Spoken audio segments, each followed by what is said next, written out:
नमस्कार दोस्तों, क्या आपके गुड़हल के पौधे पर चींटियां लग गई हैं, कीड़े मकोड़े लग गए हैं, मीलीबग लग गए हैं और आप बहुत परेशान हैं और आपके पौधे का ग्रोथ नहीं हो रहा है। कलियां भूले भटके आती हैं, कलियां आती हैं तो वो भी गिर जाती हैं। पौधे की पत्तियां सिकुड़ रही हैं, यानी कि बर्न हो रही हैं। पत्तियां लाइट कलर की हो गई, लग रहा है जैसे उसकी नसें दिख रही हैं। फूलों का साइज छोटा है, कलियों का साइज छोटा है, पत्तियों का साइज छोटा है। पौधे पर नई ब्रांच नहीं निकल रही है। आपका पौधा बुझा बुझा सा, सूखा सूखा सा, मरा मरा सा दिख रहा है, बिल्कुल बेजान सा हो गया है। तो इस हालत में आज एक ऐसा खाद लेकर आई हूँ जिसका प्रयोग अगर आप अपने गुड़हल के पौधे में या अन्य किसी भी फूल वाले पौधे में करते हैं तो 100% आपके सभी पौधे ग्रोथ भी करेंगे। अगर पौधे पर बहुत ज़्यादा चींटियां लग गई हैं और आप परेशान हैं, हर समाधान करके थक चुके लेकिन कोई भी आराम नहीं मिल रहा है, तो मैं चींटियों को भगाने का भी बहुत रामबाण इलाज लेकर आई हूँ जिसका प्रयोग करते हैं तो आपके पौधे से चींटियां भग जाएंगी। तो चलिए, पौधे की कुछ और आवश्यकता होती है जिसे हम बताते हुए उसके बाद हम खाद देना बताएंगे, क्योंकि ग्रोथ सिर्फ आप खाद दे देंगे उससे नहीं हो जाती है। खाद के साथ साथ और भी किसी चीज़ों का अहम भूमिका होता है, जैसे कि धूप। अगर आपका पौधा ग्रोथ नहीं कर रहा है तो सबसे पहले ये ध्यान दीजिए कि आपका पौधा धूप में है कि नहीं है। अगर वह पौधा धूप में नहीं है तो उसको कम से कम 8 घंटे की धूप में रख दीजिए। उसके बाद देखिएगा कि आपके पौधे की ग्रोथ बहुत अच्छी होगी, उस पे बढ़ चढ़ के कलियाँ और फूल आएंगे दोस्तों। तो जिस भी पौधे की बुरी कंडीशन है तो धूप आप ज़रूर दिखाइएगा। अगला महत्वपूर्ण ये है कि आप अपने पौधे की मिट्टी की खुदाई किया करें। मिट्टी की खुदाई करने से मिट्टी की उर्वरा शक्ति बढ़ती है जिससे पौधे का समुचित विकास होता है। क्योंकि मिट्टी की खुदाई बहुत ही ज़रूरी होती है। मिट्टी की खुदाई से एक फ़ायदा और होता है कि मिट्टी के अंदर कोई कीड़े मकोड़े, चींटियाँ कुछ भी लगे रहते हैं तो समय रहते पता चल जाता है, जिसका हम ट्रीटमेंट करते हैं, जिससे हमारा पौधा सुरक्षित रहता है। ठीक है? तो मिट्टी की खुदाई का अपने आप में विशेष महत्व होता है। अगला ज़रूरी कार्य है कि अगर आपके यहाँ भीषण गर्मियाँ पड़ रही हैं तो आप अपने पौधे की मिट्टी में 2 बार पानी दीजिए और वो भी याद रख के दीजिएगा और नहलाते हुए दीजिएगा, क्योंकि इसमें लापरवाही नहीं होनी चाहिए। अगर लापरवाही होगी तो उससे भी आपके पौधे की पत्तियाँ अचानक से पूरी पीली होंगी, पत्तियाँ जलने लगेंगी, कलियाँ खिलने से पहले गिर जाएँगी। तो इस बात को ध्यान में रखिएगा कि अगर आप गर्म इलाके वाले हैं तो 2 बार पौधों को पानी दीजिए और नहलाते हुए दीजिए, ताकि पौधे आपके स्वस्थ रहेंगे। और अगर आप ठंडी वाले इलाके में हैं तो 1 दिन का गैप करके पानी देंगे पौधे को तो ज़्यादा अच्छा रहेगा। उसके बाद ज़रूरी कार्य यह है कि कभी भी आप अपने पौधे की मिट्टी में ओवर वाटरिंग नहीं करिएगा। ओवर वाटरिंग का मतलब होता है कि अगर मिट्टी में नमी है तो पानी न डालिएगा, ना नमी हो तो ज़रूर डालिएगा। क्योंकि कंटिन्यू मिट्टी में नमी होने के कारण भी पौधे की जड़ें सड़ने लगती हैं, गलने लगती हैं, जिसकी वजह से फंगस वगैरह उत्पन्न होता है और अचानक से पौधा सूख जाता है। तो इस बात को ध्यान में रखिएगा, चाहे वह इंडोर पौधा हो, आउटडोर हो, कोई भी पौधा हो, पानी नहीं रुकना चाहिए, नहीं तो पौधा खराब हो जाएगा, लंबे समय तक सर्वाइव नहीं कर पाएगा। उसके बाद अगला ध्यान देने वाली बात ये होती है कि पौधे के ऊपर अगर चींटियाँ, कीड़े मकोड़े कुछ भी लग जाते हैं तो उसका समय रहते आप ट्रीटमेंट करना सीखिए। अगर आप ऐसा नहीं करते हैं तो धीरे धीरे वह ब्रांच का रस चूसते हैं तो ब्रांच सूख जाता है, कलियों पर लगते हैं तो कलियाँ खिलने से पहले गिर जाती हैं और आप लोग लगे रहते हैं खाद देने में और ये सब चीज़ों का ध्यान नहीं देते हैं। तो इन सब चीज़ों का आप ध्यान दिया करिए। तो इस समय ज़्यादातर मीलीबग और कैटरपिलर और चींटियों का सीजन चल रहा है। तो आपके पौधे पे अगर लग गई है तो आधा चम्मच शैम्पू लीजिएगा, 2 लीटर पानी में घोल के और पौधे के ऊपर छिड़काव कर दीजिएगा। देखिएगा कि पौधे से कीड़े मकोड़े, चींटियाँ, लाही सब भाग जाएंगे और आपका पौधा स्वस्थ रहेगा और देखिएगा हमेशा फूलों से भरा रहेगा। उसके बाद अगला ज़रूरी ये है कि आप चाहते हैं कि आपका पौधा कंटिन्यू फूल दे, उसके लिए महीने में 2 बार खाद देना सीखिए। अगर 3 बार भी हो जाता है तो अच्छा है, लेकिन एक ही खाद को आप बार बार रिपीट ना करिएगा। बदल बदल के खाद देंगे तो और अच्छा फ़ायदे करता है। तो मैं हमेशा बदल बदल के आए दिन कोई ना कोई खाद देती रहती हूँ, तो आप लोग भी दीजिएगा। उससे ये फ़ायदा होगा कि पौधा आपका कंटिन्यू ग्रोथ करता रहता है और फूलों से भरा रहता है। तो आपको फूल पाना है तो यह कार्य आप ज़रूर करें। उसके बाद अगला ज़रूरी कार्य ये है कि आप अपने पौधे की मिट्टी हमेशा भुरभुरी तैयार करिए। ऐसी मिट्टी जिसमें कि पानी डालें और छन के निकल जाए, पानी का ठहराव ना हो। अगर पानी का ठहराव होने लगा वो पौधा लंबे समय तक सर्वाइव नहीं कर पाता है, ख़राब हो जाता है। ठीक है? तो भुरभुरी मिट्टी तैयार करने के लिए क्या कर सकते हैं, नॉर्मल गार्डन की 50% मिट्टी, 25% बालू उसमें 10% चाहे 20% आप सड़ी हुई गोबर की खाद ले लीजिएगा, फंगीसाइड पाउडर ले लीजिएगा। उसके बाद अच्छे से मिक्स करके पौधे को आप रिपोर्ट कर दीजिएगा। एक चीज़ का और ध्यान रखिएगा कि जब आप नर्सरी से पौधा खरीद के लाते हैं तो जो रेड मिट्टी लगी रहती है उसको निकाल के ही आप अपने घर की मिट्टी में पौधा लगाइएगा। फिर देखिएगा कि आपका पौधा बहुत अच्छे से ग्रोथ करेगा और सालों साल गार्डन में बना रहेगा, कभी अचानक से पौधा नहीं सूखेगा। अक्सर लोगों की ये समस्याएं रहती हैं कि नर्सरी से पौधा खरीद के ले आते हैं, एक दो बार फूल देता है, उसके बाद वह सूख जाता है। तो जो मैंने कार्य बताए हैं उस कार्य को करते हुए अगर आप पौधा लगाते हैं तो मैं गारंटी दे रही हूँ कि आपका एक भी पौधा नहीं सूखेगा और नहीं तो ग्रोथ बहुत अच्छे से करेगा। एक चीज़ का और ध्यान रखिएगा, अगर हाइब्रिड वैरायटी का पौधा लाते हैं तो 10 इंच से नीचे का गमला लीजिएगा। देसी वैरायटी का पौधा लाते हैं तो आप 15 इंच से ऊपर का गमला देंगे तो ज़्यादा बेहतर रहेगा, क्योंकि रूट बाउंड होने वाली समस्या बहुत ज़्यादा देसी वैरायटी वाले पौधे में उत्पन्न होती है। ठीक है, तो आप यह कार्य जरूर करिए जो मैंने बताया। गमले का चुनाव जरूर अच्छा करिएगा। तो चलिए हम खाद देना बताते हैं। तो खाद देने पहले काम करिएगा कि पौधे के ऊपर जो भी पीली पत्तियां हो, सूखे ब्रांच हो, उसको हटा दीजिएगा, क्योंकि वो पौधे की एक्स्ट्रा एनर्जी को ले लेती हैं। उसके बाद मिट्टी में अगर कोई खरपतवार हो, चाहे सूखे पत्तियां वगैरह हो, उनको भी हटा दीजिएगा, क्योंकि चींटियां वगैरह अक्सर उत्पन्न हो जाती हैं जब वो खराब होते हैं तो। और खरपतवार रहते हैं तो जो ग्रोथ हमारे पौधे की होनी चाहिए तो खरपतवार की होने लगती है।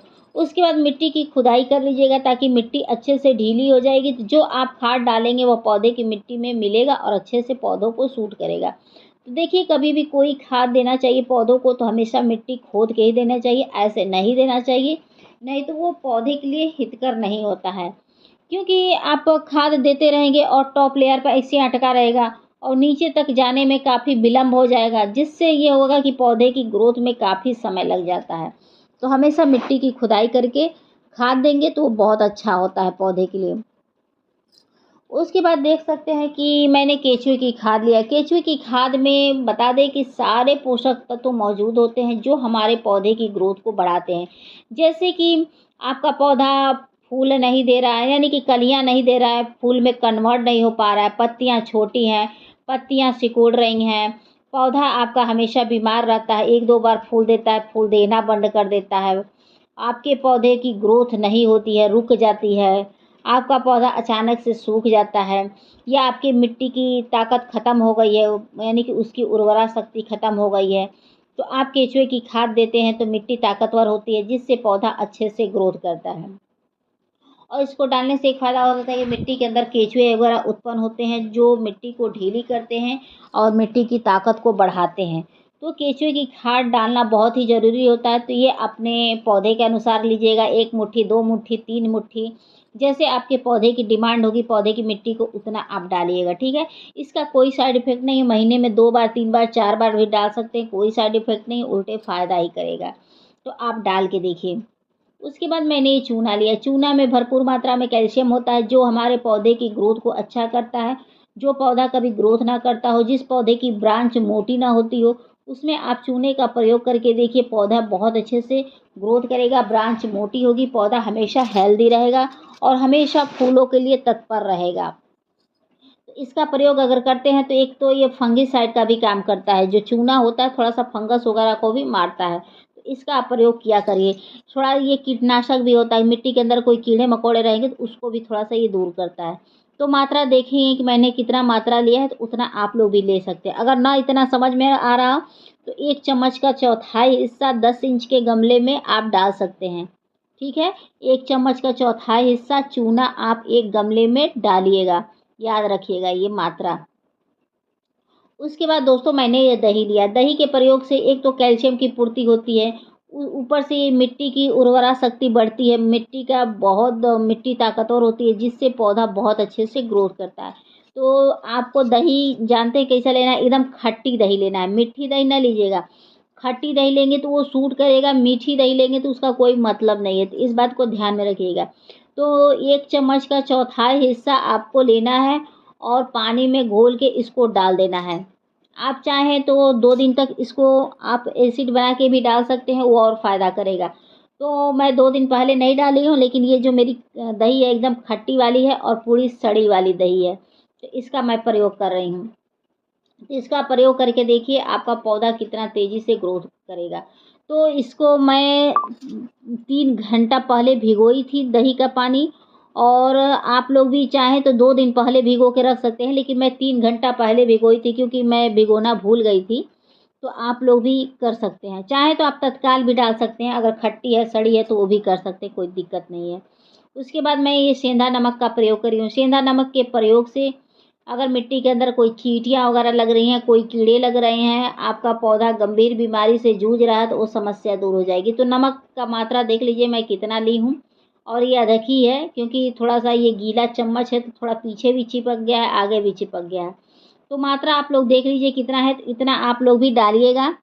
और ये मेरा 10 इंच का गमला है, उसमें मैं डाल रही हूँ, ठीक है? तो इसको अच्छे से मिला लीजिएगा, मिलाने के बाद तब अपने पौधों की मिट्टी में अप्लाई करिएगा। और अप्लाई करने के बाद इसमें थोड़ा-सा और पानी मिला दीजिएगा सादा, ठीक है? तो चलिए इसको डाल लेते हैं, उसके बाद हम सादा और पानी डाल के दिखाते हैं।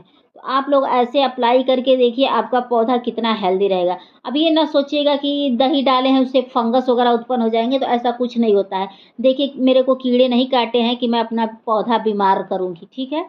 तो मुझे अपना पौधा स्वस्थ रखना है, इसलिए मैंने दही डाला। बहुत लोग ऐसे कमेंट करते हैं कि दही से फंगस वगैरह उत्पन्न होते हैं, तो ऐसा कुछ नहीं होता है। बस कोई भी चीज़ डालने का एक तरीका होता है। आप तरीके से एक सलीके से नहीं डालेंगे तो कोई भी समस्या हो जाएगी। तो आप इन सब खादों का प्रयोग करिए। तो चलो अगर पौधे में चींटियाँ लग रही हैं, मिलीबग लग रहा है और भी कोई कीड़े-मकोड़े लग रहे हैं, तो उसको भी भगाने का हम लगे हाथ उपाय बता देते हैं। तो 2 लीटर मैंने पानी लिया, 2 लीटर पानी में मैं ये नमक का घोल बना रही हूँ। नमक का घोल से ये फ़ायदा होगा कि जो कलियाँ गिर जा रही हैं या जो कलियाँ में छेद हो जा रहा है, कीड़े उसको छेद कर दे रहे हैं, चींटियाँ छेद कर दे रही हैं, ये समस्या आपकी सॉल्व हो जाएगी, ठीक है? तो जो भी आपकी कलियाँ खिलने से पहले गिर जा रही हैं या कीड़े काट रहे हैं, चींटियाँ बहुत ज़्यादा लग गई हैं, आप परेशान हैं, पत्तियाँ जल रही हैं, पत्तियाँ के पीछे कीड़े-मकोड़े लग गए हैं, तो आप इसका छिड़काव करके महीने में 3 बार देखिए, आपको ज़रूर राहत मिल जाएगा। तो इतना नमक मैं ली हूँ और लेकर 2 लीटर पानी में मैं डाल रही हूँ, ठीक है? तो आप लोग भी डाल लीजिएगा, और आपके सामने मैं करके दिखा रही हूँ, ठीक है? तो आप लोग मेरे पर भरोसा करके देखिए और देखिए आपको काफ़ी अच्छा रिज़ल्ट मिलेगा। तो पिछले 1 सालों से मैं प्रयोग कर रही हूँ और सच बताऊँ तो मुझे बहुत अच्छा रिस्पॉन्स मिला है। ठीक है, लेकिन ये ना सोचिएगा कोई और नमक ले लें, तो कोई और नमक ना लीजिएगा, बस सेंधा नमक का प्रयोग करिएगा। सेंधा नमक बहुत अच्छा होता है पौधों के लिए। नहीं तो एक ढेला वाला नमक आता है छोटे-छोटे कंकड़ की तरह, उस नमक का भी प्रयोग कर सकते हैं, तो बहुत अच्छा रिस्पॉन्स मिलेगा। उसके बाद ऐसे पंप का हवा भरिएगा, हवा भरने के बाद ऐसे पौधों के ऊपर छिड़काव कर दीजिएगा। तो मैंने आज नमक डाल के भी दिखाया, छिड़काव करके भी दिखाया, एकदम साक्षात दिखाया है। और कोई भी कट पिट वीडियो नहीं है, आप लोग देखिए और आप लोग भी प्रयोग करिए और देखिएगा आपको बहुत अच्छा रिस्पॉन्स मिलने वाला है। मुझे तो मिलता है, आप लोग डाल के देखिए, ना मिले तो कहिएगा। और बीमारी भी कोई लगी होगी वो भी सही हो जाएगा, कीड़े-मकोड़े से भी निजात मिल जाएगा। ढेरों फ़ायदे हैं नमक के, अगर आपके यहाँ कोई बुज़ुर्ग होंगे, तो उनसे ज़रूर आप पूछिएगा कि नमक के छिड़काव का प्रयोग और मिट्टी के अंदर डालने से क्या फ़ायदा होता है। बहुत अच्छा रिज़ल्ट मिलता है, मुझे तो मिला है, तो आप लोग भी मेरे पर भरोसा करके करिए दोस्तों। तो इन सब खादों का प्रयोग एक बार फिर मैं रिपीट कर दे रही हूँ कि हर तरह के फल वाले में, फूल वाले में, सब्जी वाले में, इंडोर में, ठीक है? कोई भी पौधा हो उसमें करिएगा, बेझिझक करिएगा। अगर मात्रा ना समझ में आए तो मात्रा एकदम कम करके डालिएगा। भले आपको महीने में 4 के बजाय 5 बार डालना पड़े, मात्रा कम करके डालिएगा, ठीक है? फिर देखिएगा आपको रिज़ल्ट मिलना ही मिलना है। और आपके सामने है मेरे सारे पौधे कितने अच्छे चहचहा रहे हैं, लहलहा रहे हैं, और सारे पौधे स्वस्थ हैं, और सब पे मैंने छिड़काव करके आपको दिखा दिया। कुछ भी अलग नहीं है। इसको छिड़काव से और इसके जो खाद मैंने बताया, उससे पत्तियाँ बहुत गज़ब की चौड़ी होने लगती हैं और पत्तियों में शाइनिंग आने लगता है, फूलों में शाइनिंग रहता है और फूलों का साइज़ सही होता है।